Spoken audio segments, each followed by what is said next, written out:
Growth has been slowing down for a long time in Europe, but we've ignored it. Until 2 years ago, we would never have such a conversation as the one we're having today, because things were sort of going well. We were doing well out of globalization. Unemployment was steadily falling. But now we cannot ignore it any longer. We've lost our main supplier of cheap energy, Russia. And now we have to start for our defense again for the first time since the Second World War. At the same time, this is the first year when Europe cannot count on population growth for its increase. And population is set to decline steadily, so much that by 2040, there will be 2 million workers disappearing from the labor market every year. Productivity is weak, it's very weak. So if we were to maintain our current average productivity of the last 10 years, say, it would only be enough to keep GDP constant until 2050. The investment share will have to rise by around 5 percentage points of GDP to levels last seen in the 60s and the 70s. And if Europe can no longer provide them to its people, it will have lost its reason for being. This is my video update on this Wednesday midday, September the 11th. Let's talk about some news. And of course, we are going to start things off with the Trump-Harris debate. What did you guys think? Did Trump win? Did Harris win? Was it a draw? Does it even matter? Was it a waste of your time? I think it was a waste of time. That's my opinion. It was a waste of time. Neither Trump nor Harris really talked about policy. The questions weren't bad from ABC. Obviously, ABC, they were leaning more towards Harris. They were fact-checking Trump. But I don't think they were leaning that much towards Harris. And it was expected that the moderators were going to pull more for Harris, and they were going to fact-check Trump. I don't think that's a surprise to anybody. But Harris did not mess up. She memorized her lines really well, and she delivered her lines perfectly fine. I mean, she didn't have to really get into any type of discussion on policy or anything like that. And Trump, he did all right as well. I mean, there was no big moments or big events during this debate. All in all, it's probably not going to move the needle in either direction, either for Harris or for Trump. I don't think it's going to make much of a difference, this debate. Even though the markets, poly market, they are leaning towards Harris in this debate, or at least that's what the numbers show. 49% and 49%.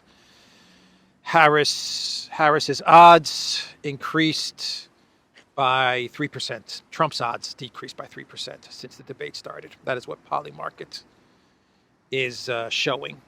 But I imagine that this bump that Harris got will go away by next week or two, in a couple of weeks.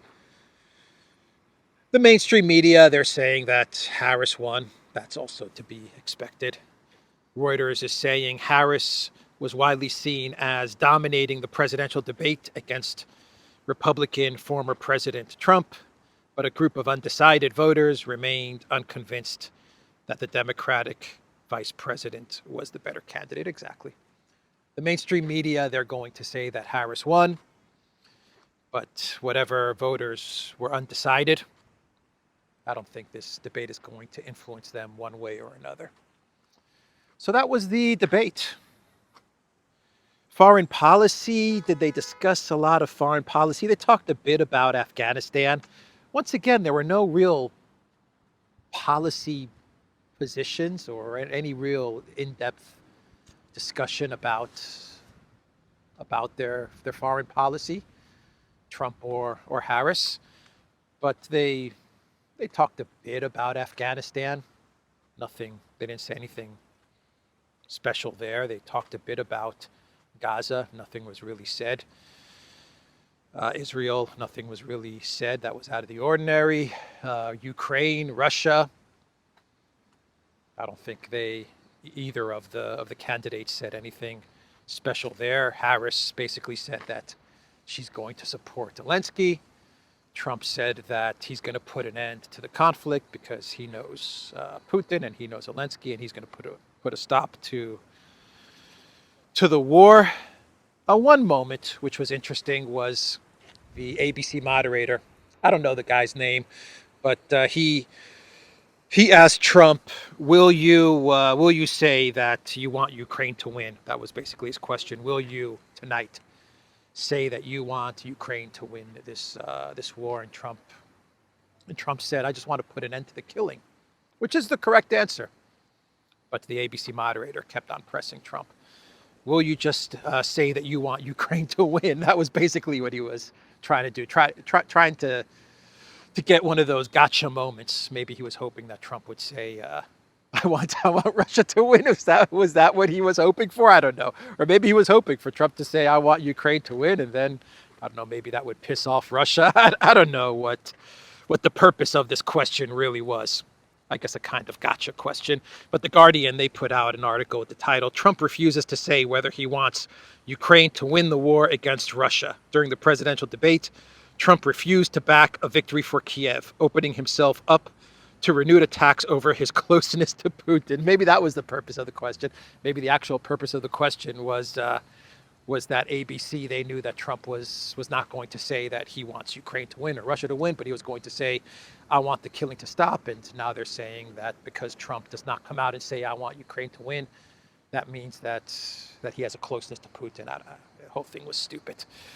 But Trump's answer is correct. I mean, he's given the correct answer to this question. I want the war to end, and I'm going to work to end the war. That's the correct response. That's what Kamala should have said as well, but she can't because she's part of the Biden White House that provoked this conflict, and she may not be as gung ho for Project Ukraine or invested into Project Ukraine like Biden and the Biden family, but she's tied into it now, and she can't back off. So she's going to obviously talk about supporting Zelensky, and as long as it takes, and the Putin capitulation, and Russia must lose, and stuff like that. Anyway, that was the debate. I don't really have anything else to talk about with the debate last night. I really don't think it's going to make much of a difference in this election. Let's talk about Project Ukraine and the reports that Blinken is going to be traveling to Kiev in order to personally tell Zelensky that Ukraine can now launch U.S. long-range missiles, ATACMS, into pre-2014 Russian territory. That is the news that we got yesterday. And the big outlets, the big mainstream media outlets are confirming these reports. The BBC is saying that Blinken is going to be traveling to Kiev, most likely to green light long-range missile strikes into Russia. Axios, they are reporting that the U.S. will allow Ukraine to attack Russia with long-range missiles. And the origins of this reporting, how did this all get started? How did this story break? It looks like it was Republican senator from Texas, I believe, McCall. Yeah, he's a Texas Republican. He's in the House, not a senator. He's in the House of Representatives, McCall. He said that, and I quote, "I talked to Blinken 2 days ago, and he is traveling with his counterpart from the UK to Kiev to basically tell them that they will allow them to hit Russia with ATACMS." Now, McCall is a super duper neocon. He absolutely hates Russia. I mean, he despises Russia, despises Putin. He wants to escalate this conflict. He's one of those guys that actually believes Ukraine can win, or maybe he believes that they can get regime change in Russia, and he probably doesn't care about Ukraine winning or losing. He just wants to try to create chaos and get a regime change in Russia, whatever the costs of human lives. He probably doesn't really care that much. But it looks like the reporting about Blinken going to Kiev and green lighting long-range missile strikes into Russia, it started with this quote from Texas Representative McCall. He was probably told to leak this, I imagine. The neocons told him to leak this because the neocons, they won out. They won out. That's how it looks, at least at this moment. The Pentagon, Lloyd Austin just the other day was basically telling Zelensky in Germany there's going to be no missile strikes into Russia. Our policy has not changed. We will not allow U.S. weapons to hit Russian territory. And the neocons picked up on that, and they said, not so fast, Pentagon. We want long-range missile strikes into Russia, and what we want, we get. And it looks like they won out, so McCall comes out with a statement. Everyone picks it up. No doubt he was, in my opinion, no doubt he was told to leak this to the media. And this comes out as Blinken is in the UK.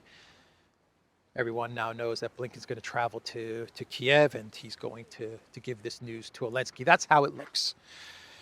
In this quote, McCall says that Blinken is going to basically tell them that they will allow them to hit Russia with ATACMS. So the word basically, that kind of leaves a little bit of wiggle room, doesn't it? He will basically tell them to attack Russia. Interesting words there from McCall. So the UK defense minister, I don't even know the guy's name. What is the guy's name, the UK defense minister? Is it Healy or something like that? I don't know. I think it's Healy. Who cares? Who cares who it is? They're all the same, man.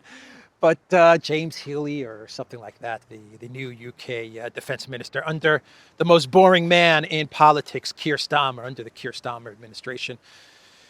He was briefing the House of Commons on Project Ukraine, and Healy told the House that Ukraine has to hold on to Kursk. They absolutely have to hold on to Kursk. Do not get pushed out of Kursk, because the longer Ukraine holds on to Kursk, the worse it is for Russian President Putin. The weaker Putin becomes. That is what Healy said. Quote, Ukrainians need to strengthen their front line in the east, and they will look to hold the territory in Kursk.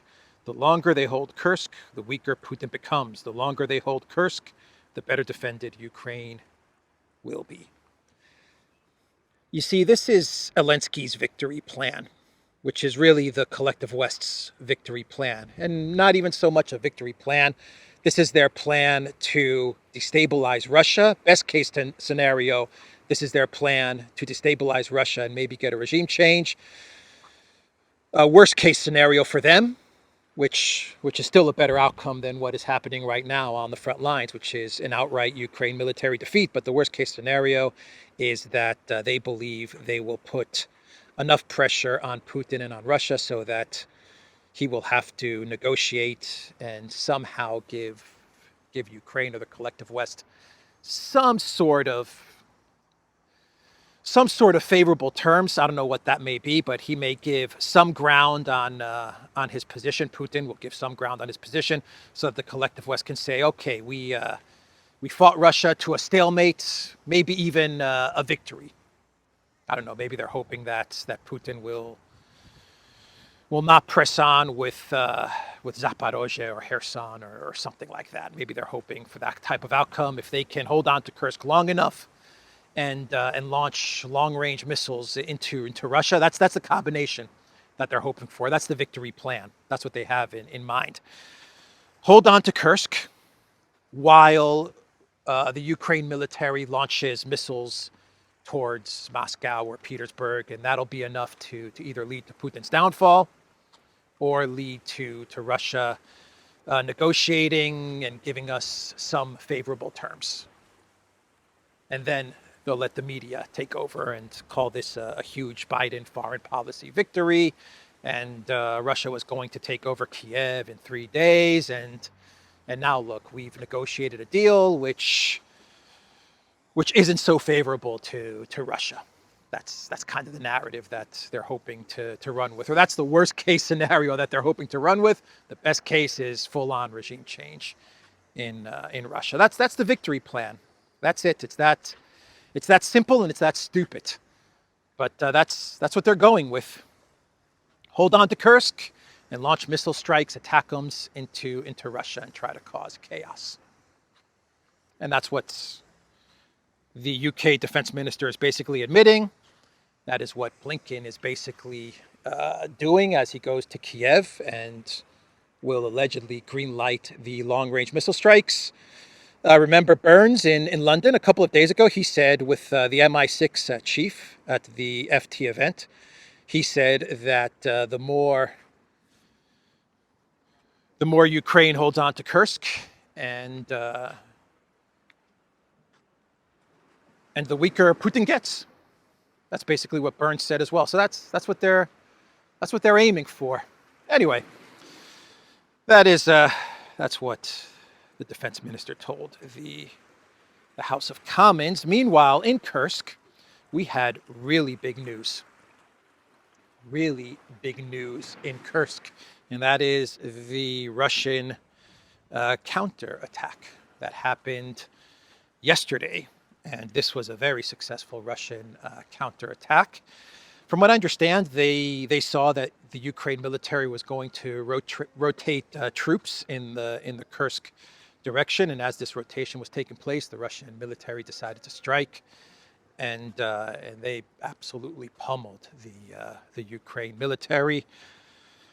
The reports are that Russia has captured, retaken nine villages, and they continue to retake more territory in Kursk, and the losses to the Ukraine military and to Ukraine military hardware is significant from this counterattack.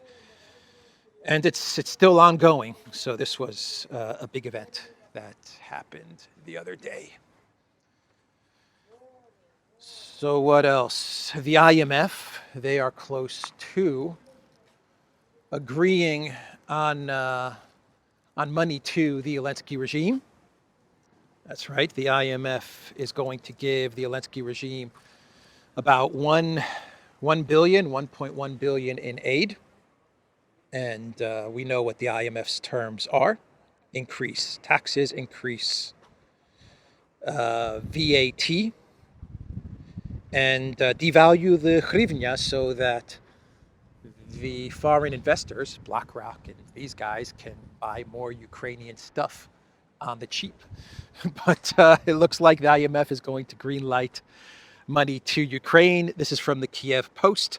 With Ukraine's 2024 first quarter GDP growth at 6.5% and inflation now at 5.4%, the IMF opens the door to another 1.1 billion in aid. This should be my clown world. This should really be my clown world. You're really trying to tell us, IMF, that Ukraine's economic growth is 6.5% and inflation is 5.4%? Really? Is that what you're trying to tell us, IMF? That is ridiculous. Absolutely ridiculous. The only growth that Ukraine is experiencing is money that the US is giving it, and some money that Europe is giving it. That's the economy, everybody. The money that is given to the Zelensky regime by the United States. That's it. That's not economic growth. That's not even close to economic growth. But the IMF is going to give 1.1 billion, even though Ukraine is broke. They're actually in default, to be quite honest. But the IMF, well, that's just a tool of the collective West. And at the end of the day, what they're going to do is they're going to make it very cheap for the foreign investors to buy up whatever is left of Ukraine. That's what they're going to accomplish. So that's the news there from the IMF. And from the IMF, we go to the European Union and Super Mario Draghi. He's the guy that said, what did he say? Whatever it takes, when you had the whole EU crisis, which included Greece and Italy, and Portugal and Ireland, and Mario Draghi at the time, he was the head of the ECB, and he said that the EU is going to do whatever it takes to make sure that the European Union does not crumble with the terrible state of the economies in these countries, these member states of the EU. And Mario Draghi, he was commissioned by the European Union. So I guess they decided to hire Mario Draghi, to pay Mario Draghi and his team. I don't know, unless he was doing this for free out of the goodness of his heart. But they wanted Mario Draghi to research and put out a report as to why the EU is doing so poorly. Why does the EU suck so bad? That was basically what Mario Draghi was commissioned to find. And he delivered his report a couple of days ago. And Mario Draghi basically revealed that the EU is toast. The EU, the economy of the European Union, of the member states, is not looking good. They are not competitive. He said they have lost their supply to energy, though he didn't get into the reasons as to how and why the European Union has lost access to cheap energy. He said that the birth rates, population growth, is falling and will continue to fall over the many, many decades ahead. It's not going to be easy to solve the population decline in the entire European Union. And the EU is just not keeping up with the US. It's not keeping up with China. And it's falling very, very far behind. That is what Draghi said. He said that if the EU cannot provide things for its citizens, then we have lost the reason for being. Yeah, time to break up the EU, I think, if you go by that quote from that statement from Draghi. Maybe the European Union shouldn't give 300 billion to Ukraine, and maybe they should allocate the 300 billion to their people, to their citizens. But nah, better to give the money to Zelensky. But yeah, that's what Draghi came up with. And what's his solution? This is the real reason for this report, by the way. Don't believe any of this. This Draghi's concerned about EU citizens, and Draghi wants the EU to look after its people, and the European Union is to do something in order to compete. Don't believe any of that. The real reason for Draghi's report and why Ursula commissioned Draghi to come out with this report is because Draghi's solution to the European Union's trouble is Eurobonds. That's right. That is his solution. EU facing existential risk without investment. The report was drawn up by a small team in a secretive atmosphere, and anticipation for its publication grew in Brussels after its release was delayed by several months. The spending recommendations in the report are described as unprecedented. They are equivalent to 5% of the bloc's GDP and more than double the post-World War II Marshall Plan. Without extra investment, the EU will be unable to finance its social model and will have to scale back some, if not all, of its ambitions, the report warned. The report, which is non-binding, calls for an expansion of joint borrowing. That's the key. An expansion of joint borrowing by EU states in order to fund the investment. A move which would be controversial and could be opposed by some member states. Yeah, Germany's not going to be happy with Draghi's solution. I imagine the Netherlands, Finland, a lot of countries, mostly in the north of Europe, are going to be very unhappy with Draghi's solution, which is collective borrowing, Eurobonds. Eurobonds, and all member states are on the hook for these Eurobonds, and this is something that Germany does not want. This is something that a country like Greece does want. We can borrow, and you're telling me we can borrow, and then if things don't work out, Germany's on the hook. Yes, sign us up, man. So I mean, this is going to be a tough one to sell, but you know, Germany's weak. Olaf Scholz is weak, and maybe if there's any time that they can sell this, it's now. Functional sculptures, creation of artist Kostas Ioannidis, Valentine. Functional sculptures.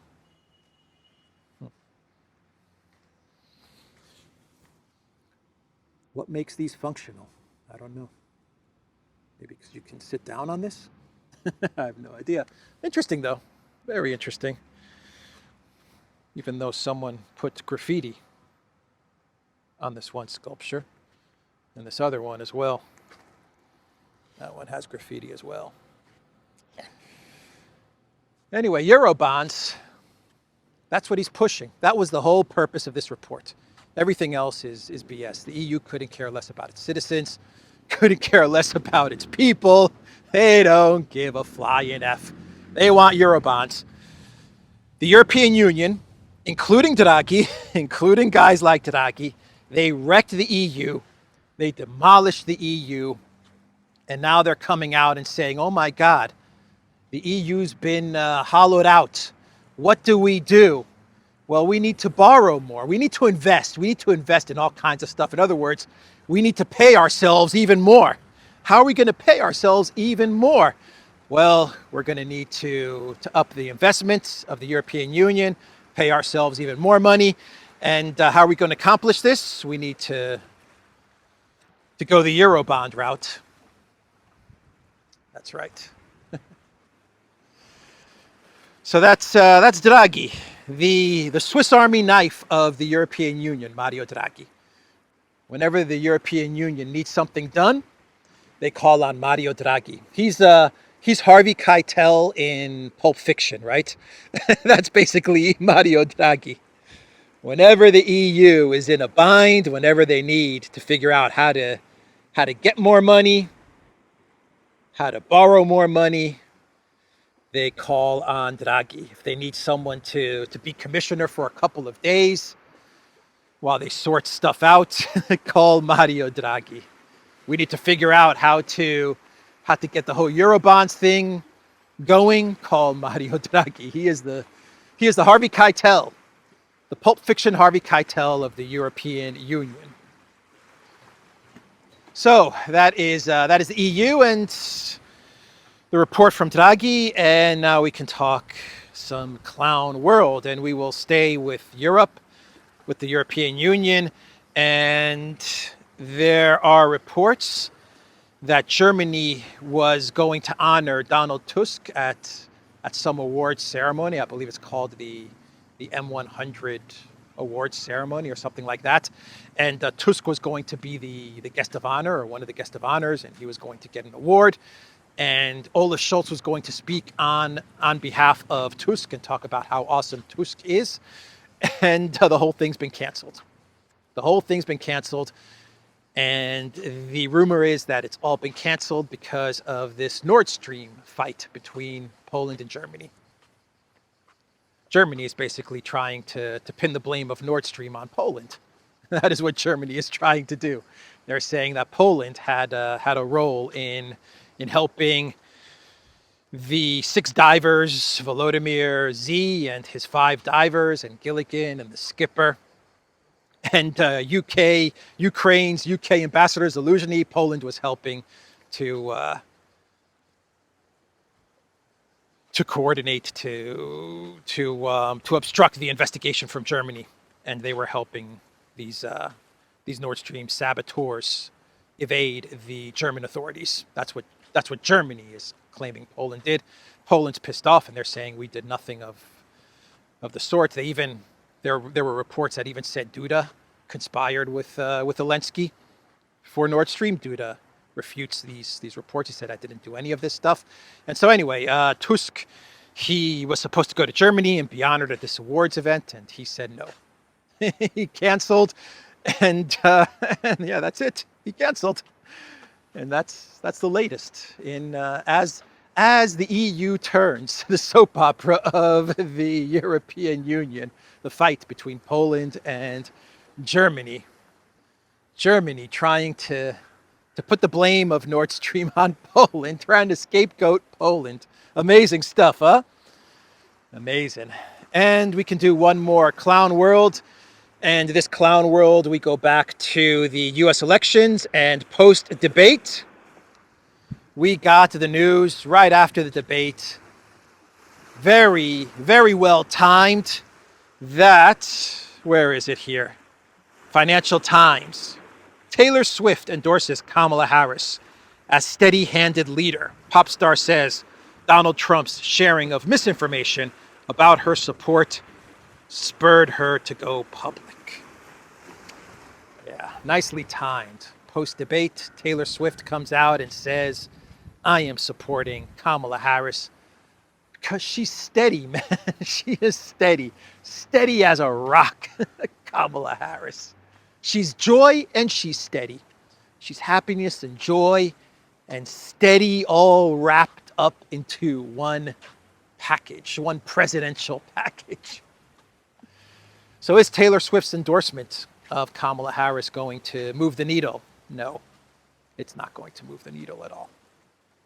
I imagine that 99% of Taylor Swift's fans were already going to vote for Kamala Harris. So I don't think this is going to make much of a difference, if any. But the timing is very, very convenient, very interesting, huh? Very, very interesting timing. It's almost as if Taylor Swift was being activated by certain forces to come out at this very moment after the debate and throw her support for Kamala Harris. I don't know. Anyway, that's the video, everybody. That's the Clown World. Taylor Swift, the anti-hero, isn't that her latest, most popular song? She always supports the anti-hero, and I guess the anti-hero is Kamala Harris? or is the anti-hero Trump? I don't know. Anyway, that's the video, thedurad.locals.com. We are on Rumble, Odyssey, BitChute, Telegram, Rockfin, and Twitter X. Go to the Durand shop, pick up some merch, like the t-shirt I am wearing today in this video. I will put a link to our shop in the description box down below.